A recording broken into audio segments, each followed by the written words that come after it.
হরে কৃষ্ণা, রাধে রাধে। তো আজকে আমি মা দুর্গার ত্রিনয়ন তোমাদের সঙ্গে শেয়ার করব। এটি আমি কি করে করলাম সেই ভিডিওটি, এরকম ভিডিও আমি তোমাদের সঙ্গে ফার্স্ট টাইম শেয়ার করছি। তো পুরো ভিডিওটা তোমরা দেখো এবং কেমন লাগছে তোমরা কিন্তু অবশ্যই জানিও। তো এটি কিন্তু আমি আমার ইউটিউবে একদম ফার্স্ট ভিডিও আমি পোস্ট করব আমার ভয়েস ওভার দিয়ে। তো তোমরা যারা যারা এখন আমাকে ইউটিউবে ফলো করোনি তারা অবশ্যই ফলো করে দিও, এবং যারা ইউটিউব থেকে দেখছো তারা লাইক, কমেন্ট অ্যান্ড সাবস্ক্রাইব করো, আর যারা ফেসবুক থেকে দেখছো তারা লাইক, কমেন্ট অ্যান্ড ফলো করো। আর আমার কাজটি কেমন লাগলো অবশ্যই তোমরা জানিও। তো দেখো, ফার্স্টে আমি দুটো ডট ক্রিয়েট করেছি জেল লাইনার দিয়ে, কারণ যাতে চোখটা সমান হয়। তো আমি করে নিয়েছি এবং দেখো আমি ব্ল্যাক মানে আই শ্যাডো দিয়ে আমি ব্লেন্ড করছি, পুরোটা ভিতরটাও করেছি এবং বাইরেটাও করেছি। তো করা হয়ে গেলে আমি একটা ডার্ক ব্রাউন কালার নিয়ে পুরো পাশটাকে আমি ব্লেন্ড করেছি। তো আমার কাছে আই মেকআপের ব্রাশ আমি তখন পাচ্ছিলাম না, তো আমি এই ব্রাশটা দিয়ে, এই ফ্ল্যাট ব্রাশটা দিয়েই করেছি, আমার অতটা অসুবিধা হয়নি। তারপরে দেখো আমি একটা লাইট ব্রাউন কালার নিয়ে তার পাশ দিয়ে আমি আবারও স্মাচ করে দিচ্ছি। তো পুরোটা কমপ্লিট করার পরে ভিতরের মণিটা আমি করছি। তো এটিও আমি জেল লাইনার দিয়ে আমি ড্র করে নিয়েছি। ড্র করার পর ভিতরটা আর বাইরেটা আমি হালকা করে ওই জেল লাইনারটা আর একবার অ্যাপ্লাই করে দিচ্ছিলাম, যেহেতু স্মাচ করার পরে অনেকটাই হালকা হয়ে গেছে সেই কারণে।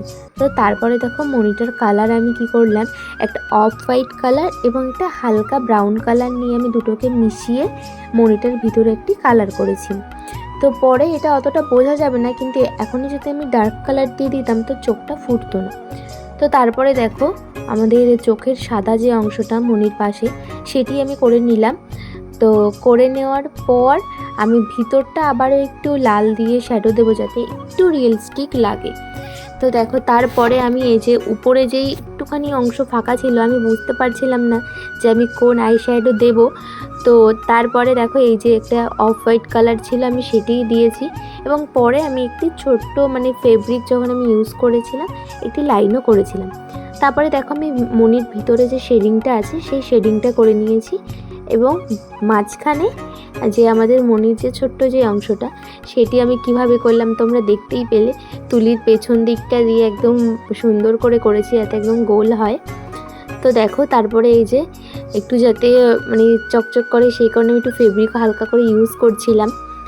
তো তারপরে এই যে আমি চোখের পালকগুলো করে নিচ্ছি যাতে আরও সুন্দর লাগে, যখন কেউ দুর্গা সাজাবে তার যেন চোখটা খুব সুন্দর লাগে। কপালে ত্রিনয়ন যেটাকে বলে, এটা তো আমি ত্রিনয়নই আর্ট করছি। তো এই দেখো আমি যেমন বলেছিলাম রেড দিয়ে আমি একটুখানি শেডিং করে নিচ্ছি। তো রেড দিয়ে শেডিং করে নেওয়ার পরে চোখটি যেন মানে এত সুন্দর ফুটে উঠেছে কি বলবো। তো এটি দেখো করে নিলাম। এরপর আমি একটুখানি সাদা দিয়ে, যেটা আমি একটু আগেই বললাম যে সাদা দিয়ে নিয়েছি, এবং তার নিচে দেখো এখন সবাই দেখেছো এটি ট্রেন্ডিংয়ে চলছে চাঁদ টাইপের একটা ডিজাইন। তো এটিও আমি করে নিলাম, করে নিয়ে চেষ্টা করেছি, কতটা কি হয়েছে সেটা তো আমি জানি না, তবে তোমরাই আমাকে জানিও। তো পুরোটি কমপ্লিট করে আমি নিচে ছোট্ট একটু টিপ বসিয়ে একটুখানি কলকা করে নিচ্ছিলাম।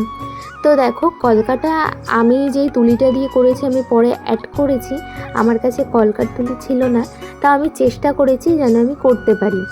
তো দেখো এটি আমি মানে দুই সাইডে কলকা করে নিয়েছি, একদম সিম্পল কলকা। তো কলকা করে নিয়ে নিচটাতে আর উপরটাতে আমি পাতা দিয়ে ডিজাইনটা কমপ্লিট করেছি। তো তোমাদের কেমন লাগলো আমার এই মানে ত্রিনয়নটা তোমরা কিন্তু অবশ্যই জানিও, এবং নিচেও দেখো কিছু পাতা দিয়ে আমি ডিজাইনটি কমপ্লিট করছি।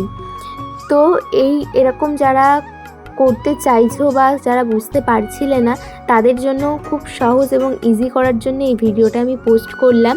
তো তোমরা যারা যারা করবে তারা অবশ্যই কিন্তু আমাকে ট্যাগ করো, আর যারা ইউটিউব থেকে দেখছো তারা অবশ্যই আমাকে কমেন্ট করে বলো। তো আর তোমরা কেমন করলে সেটাও কিন্তু আমাকে কমেন্টে ছবি পাঠিও। তো আমার এই ত্রিনয়নটি কেমন হয়েছে সেটাও কিন্তু তোমরা আমাকে জানিও। দেখা হচ্ছে এরকম আরও নতুন নতুন কিছু ভিডিও নিয়ে তোমাদের সঙ্গে। আর এই যে আমার কাছে এটি 0 নাম্বার তুলি ছিল, এটি কলকার তুলি না, এটা সবাই জানো। তো আজকের মতো এখানেই।